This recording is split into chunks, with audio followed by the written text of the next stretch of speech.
The problem that we have is a flawed banking system, a fractional reserve banking system, where bankers can lend money that they don't have. And if you go back in time to the United States in the 1850s, that was a capital offence. You could hang for that.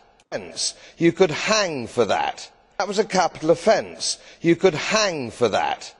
Now we have this extraordinary situation where we've had regulation, lots of regulation. It's been the wrong sort of regulation, hasn't it? And so we've had another disaster. And none of this is actually going to save us from another disaster down the line. It's bound to happen because we haven't addressed the real problems, and that is your fractional reserve banking system. We must have a commodity bank on the one hand, and an investment bank on the other hand. So, Commissioner, you talk about banks' ability to withstand shocks. Well, by this definition, by your definition, a shock is people turning up wanting their money back.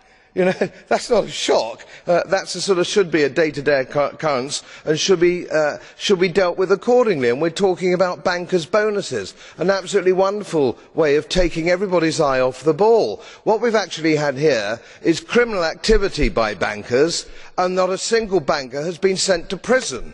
A single banker has been sent to prison. Criminal activity by bankers, and not a single banker has been sent to prison. Is criminal activity by bankers, and not a single banker has been sent to prison. This is extraordinary. Billions of pounds have been taken away from taxpayers, taken away from depositors, bondholders, and yet not a single banker is in jail.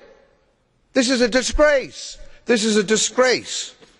We really have to use the law of the land, not so much regulation. And printing money, and central banks are equally culpable, make no mistake.